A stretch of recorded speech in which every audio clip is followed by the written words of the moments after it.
चलिए नमस्कार, आप सभी को आपके ही अपने YouTube चैनल आर्ट्स क्लास के ऊपर में स्वागत है। मैं भारती सर पटना बिहार से। आज बात करेंगे 12th क्लास का जो आपका इकोनॉमिक्स है उसके सेकंड चैप्टर, जिस चैप्टर का नाम है उपभोक्ता व्यवहार के सिद्धांत।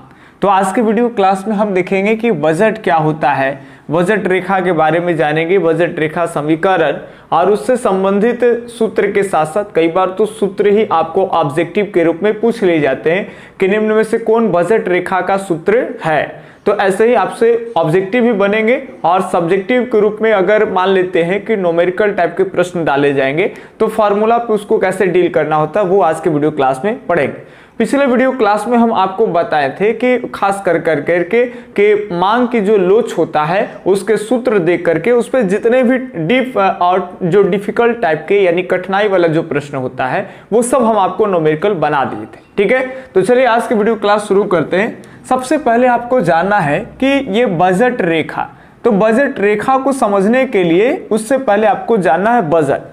ये अक्सर बात आप किसी के मुख से सुने होंगे कि हमेशा जैसे कोई मार्केट में जाए और मार्केट में जाता है, उसके पैकेट में 100 रुपया है लेकिन 110 रुपया वाली कोई वस्तु अगर उसको पसंद आता है या ग्राहक दे रहा है लेकिन पैसे कितने हैं 100 रुपये और 100 में वो दे नहीं सकता है, जब भी देगा तो 110 रुपया में देगा।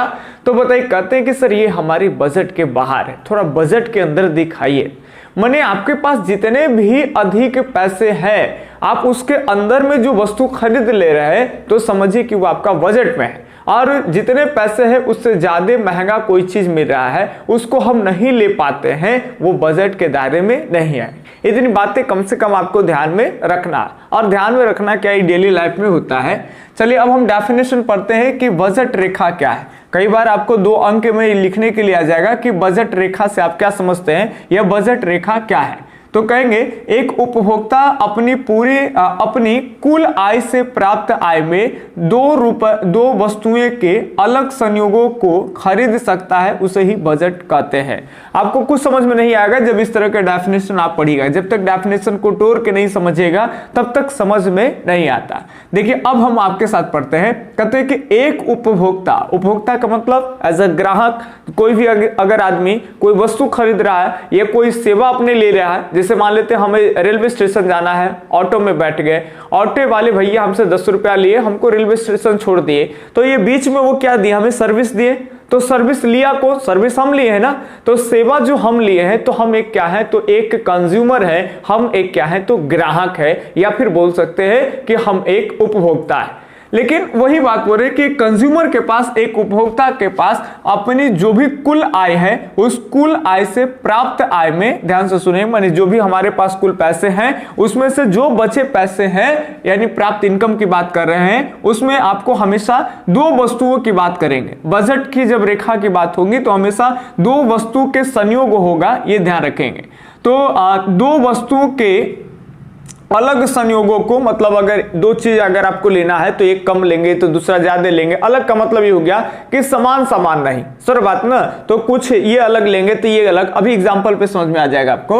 तो 2 वस्तु के अलग संयोगों को खरीद सकता है, उसे ही बजट कहते हैं। मतलब आपको कोई 2 चीजें लेना है और हम 2 वस्तु भी खरीद लेंगे अलग अलग, कोई कम ले सकते हैं, कोई ज्यादा ले सकते हैं, और अपनी ही आय खर्च करके। ऐसा नहीं कि हम कर्जा ले लेंगे या किसी से लेकर के, नहीं, मेरे पास 100 रुपया है तो हो सकता है कि कोई 40 रुपया की वस्तु है तो कोई 60 रुपया की वस्तु है, तो एक 40 वाला ले लिए, एक 60 वाला, यानी 100 रुपया ही इनकम खर्चा कर करके 2 वस्तु के अलग संयोग को हम खरीद सकते हैं, उसे बजट कहते हैं, केवल बजट कहते हैं। लेकिन जब हम इसको रेखा पे दर्शाएंगे तब वो कहलाएगा बजट रेखा, यानी बजट को जिस रेखा चित्र के माध्यम से उसको दर्शाते हैं, रिप्रेजेंट करते हैं, तो उस रेखा को कहते हैं सर बजट रेखा। जैसे सिंपल बात बता दें कि अगर बजट रेखा का ये ग्राफ आ जाएगा, जैसे हम यहाँ पे अभी बनाएंगे तो ग्राफ निकल के आएगा, तो मान ली ये ग्राफ निकल के आ गया, इसको कहते हैं बजट रेखा। ये ध्यान रखेंगे, कैसा रेखा कहेंगे, बजट रेखा कहेंगे। और ये बजट रेखा के अंदर में कोई वस्तु अगर मान लेते हैं तो इस वस्तु को कहेंगे सर प्राप्त वस्तुएं, यानी ये हमको प्राप्त हो जाएगा।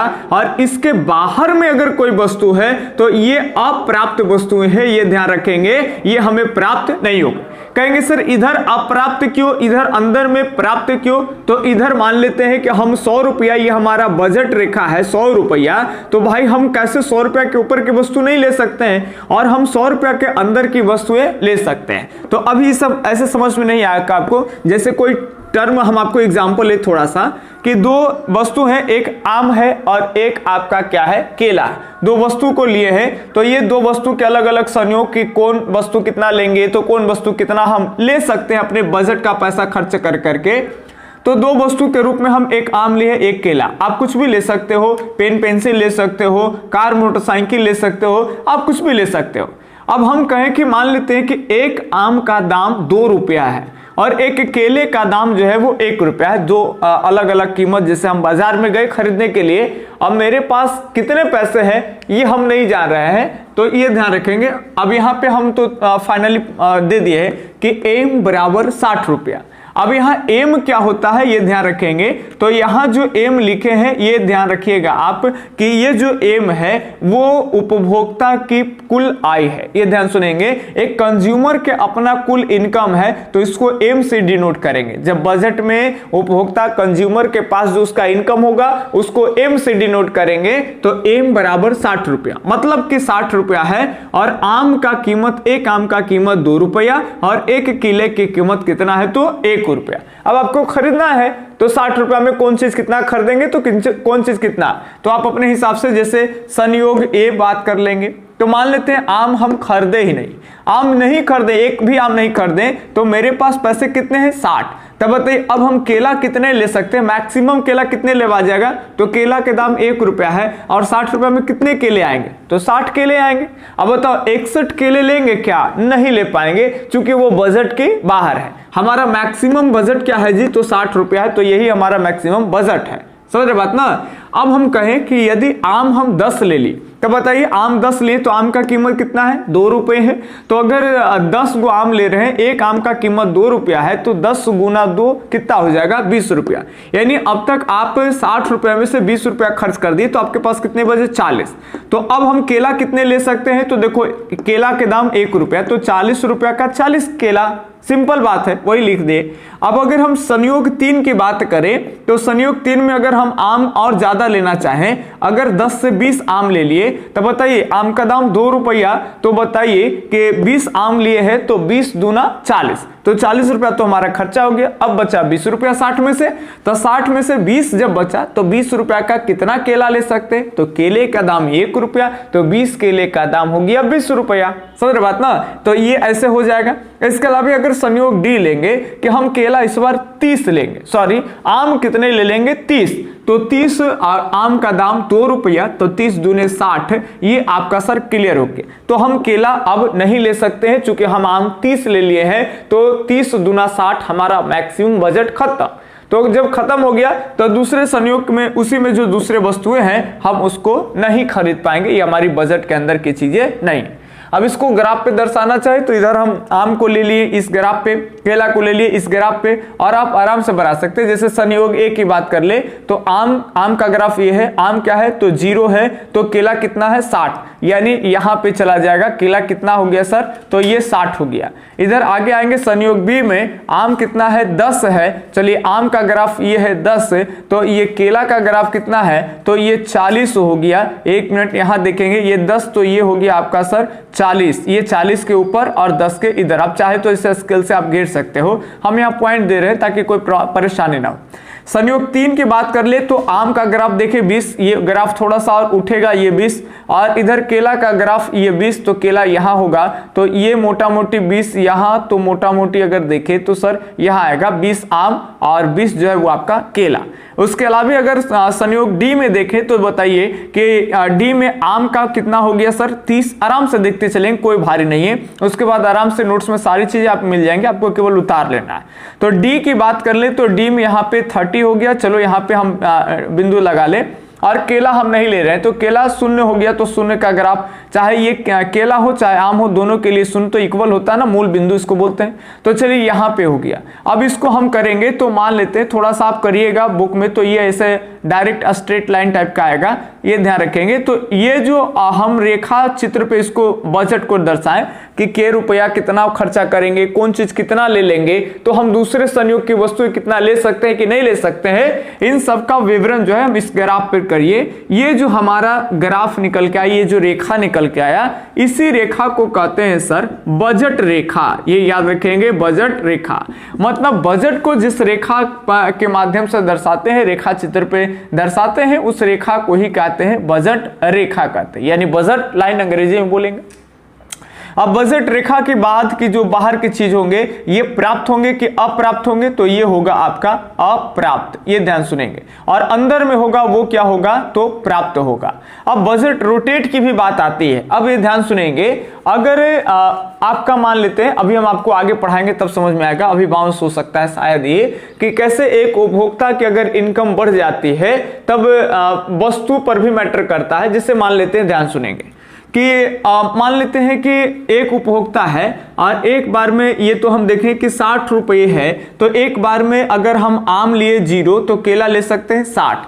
लेकिन अब ये बताइए बाहर की बात, ये बजट जो लाइन है ये दाईं ओर कब खिसकेगा, ये दाईं ओर कब खिसकेगा और आगे कब जाएगा, इधर की वस्तुएं, ये तब जाएगा कि जब उपभोक्ता की आय ही बढ़ जाए, एम बराबर जो 60 है ये बढ़ जाएगा। तब पैसा जब ज्यादा बढ़ जाएगा तो केला के अलावे भी वस्तुएं खरीदेगा, तो ये इधर हो जाएगा कि नहीं, ये और आगे की ओर खिसकेगा कि नहीं खिसकेगा, बिल्कुल खिसकेगा।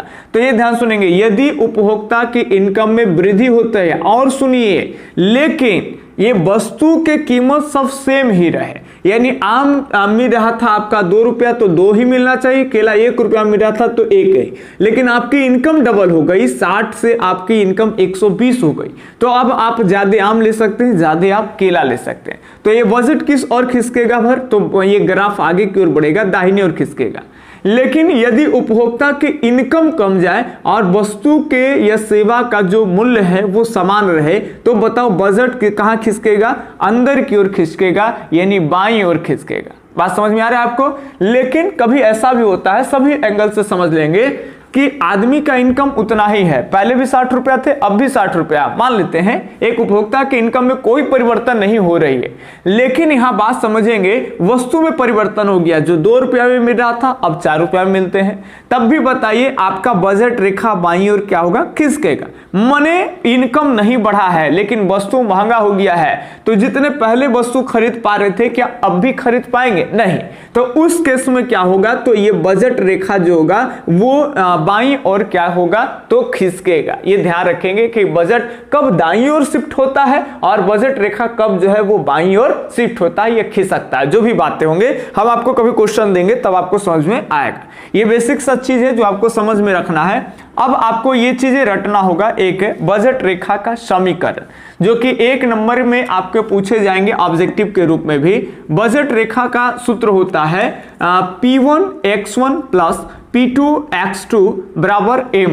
यहां पे हम स्पष्ट कर दें कि P1 क्या है, तो पहले किसी वस्तु की कीमत है, बढ़िया सुनेंगे, पहले किसी वस्तु के कीमत को P1 कहते हैं, और यहाँ x1 क्या है, किसी पहले वस्तु की इकाई की मात्रा, यानी किसी वस्तु की इकाई आप कह सकते हो, उसको कहेंगे। और यहाँ P2 क्या है, तो दूसरे वस्तु की कीमत है, दूसरे वस्तु के कीमत, समझ रहे बात। और x2 क्या है, तो दूसरे वस्तु की इकाई या जो भी क्वांटिटी कह सकते हैं, मात्रा कह सकते हैं।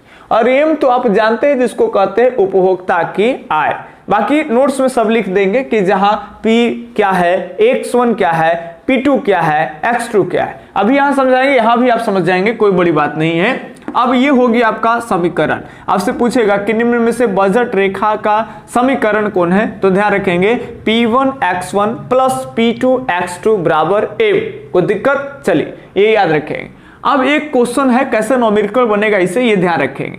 क्वेश्चन है कि मान लीजिए कि कोई उपभोक्ता अपनी पूरी आय का व्यय करके वस्तु एक कह रहा, वस्तु एक यानी x1 की बात कर रहे हैं, वस्तु एक की 6 इकाइयां, माने कोई 6 यूनिट्स, ध्यान से सुनेंगे, कोई भी वस्तु, अभी शायद आप ये न समझिएगा, हम अभी समझाएंगे आपको, तथा वस्तु 2 की 8 इकाइयां खरीद सकता है। दोनों वस्तुओं की कीमतें क्रमशः 6 रुपये 8 रुपये है, तो उपभोक्ता की आय कितनी होगी। मतलब ये साफ है कि शुरू में एक कंज्यूमर का कितने पैसे हैं ये तो दिया नहीं, ये आपको निकालना है। लेकिन हाँ, ये दिया हुआ है कि अगर अपनी उपभोक्ता जो है अपनी पूरी आय व्यय करके, मतलब पूरा पैसा खर्च कर देगा, तो वस्तु ए की 6 इकाइयां वो खरीद सकता है और वस्तु 2 की 8 इकाइयां वो खरीद सकता है। और पैसा दे ले है कि भाई ये क्रमशः 6 रुपये और कितने हैं तो आपका 8 रुपये, ये दिया हुआ है। अब आपको बनाना है, तो आप तो ऐसे जोड़ लेंगे तो आप आराम से कैलकुलेट करके पता कर लेंगे कि आय कितना होगा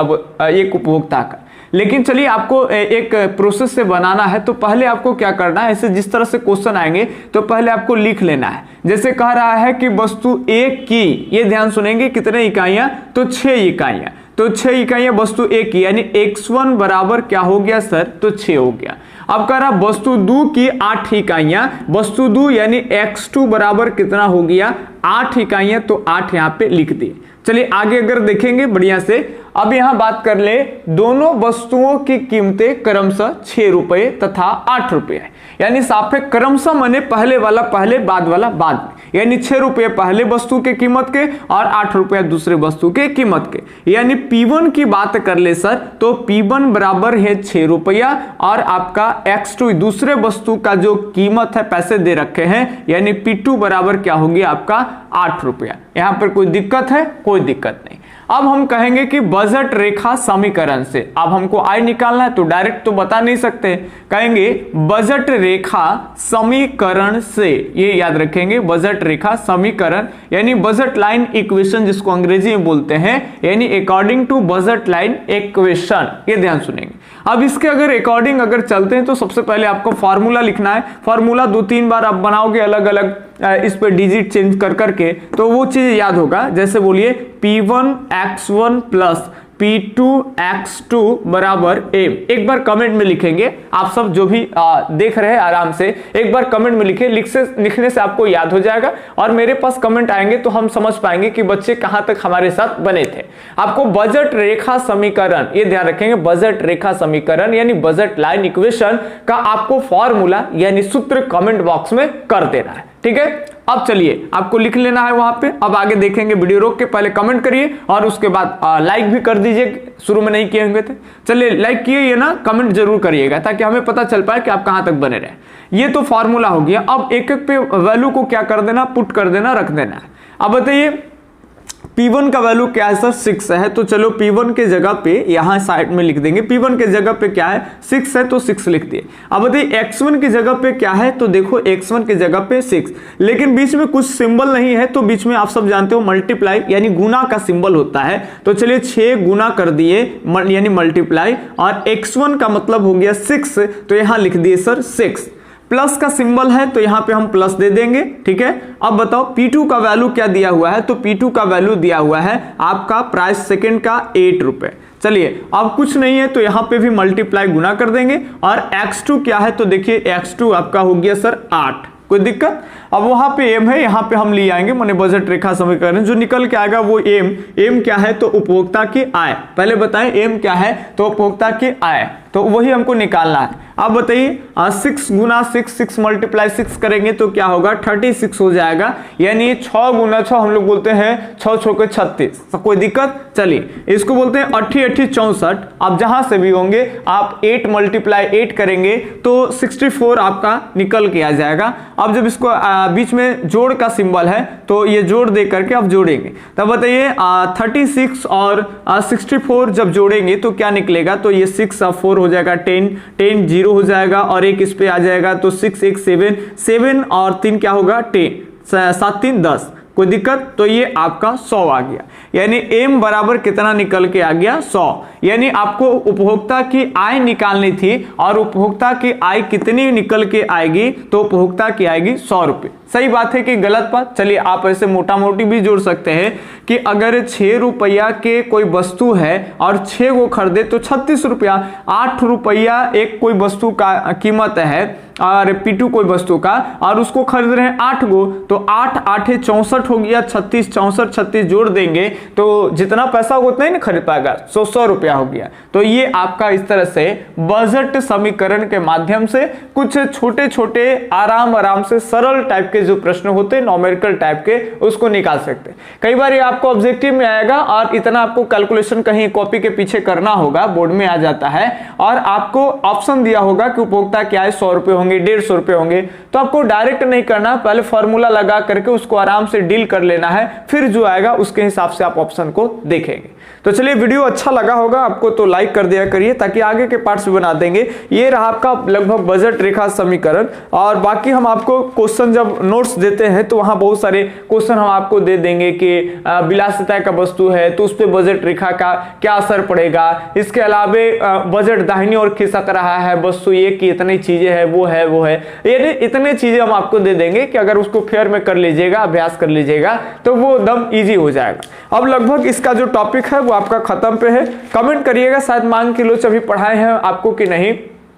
लोचदार जैसे इलास्टिक, इन इलास्टिक, लोचदार मांग, बेलोचदार मांग अगर पढ़ा दिए होंगे तो कमेंट कर दीजिएगा, तो छोड़ देंगे, ये चैप्टर आपका कंप्लीट हो जाएगा, ऑब्जेक्टिव करा देंगे। अगर नहीं पढ़ाए हैं तो लोचदार क्या होते हैं, अधिक लोचदार क्या है, बेलोचदार क्या है, इसको आराम से आसानी से हम आपको समझा देंगे।